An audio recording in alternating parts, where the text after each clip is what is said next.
আসসালামু আলাইকুম রহমতুল্লাহি ওয়া বারাকাতুহু। আমি এখন আছি সৌদি আরবের মদিনা শহরে এবং এই যে মসজিদটা দেখছেন এটা হচ্ছে মসজিদ আল কিবলাতাইন। হযরত মুহাম্মদ সাল্লাল্লাহু আলাইহি সাল্লাম যখন বাইতুল আকসার দিকে ফিরে নামাজ পড়তেন তখন থেকেই ওনার মনে একটা টান ছিল যাতে বাইতুল্লাহর দিকে ফিরে নামাজ পড়তে পারি আমরা মুসলমানরা। এটা নবী করিম সাল্লাল্লাহু আলাইহি সাল্লামের একটা ইচ্ছা ছিল।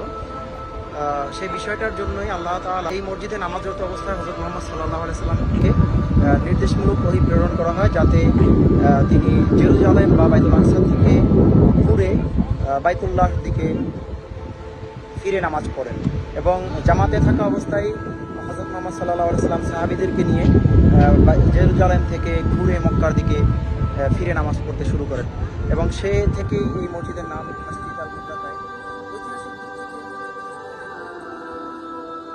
যেহেতু এখানে ওহী নাজিল হয়েছে, কোরআনের আয়াত নাজিল হয়েছে, তবে কিছু বছর আগে এখান থেকে লাস্ট সংস্করণের সময় মসজিদের দুইটি মেহরাব ছিল, যার একটি জেরুজালেমের দিকের মেহরাবটি সরিয়ে নেওয়া হয়েছে।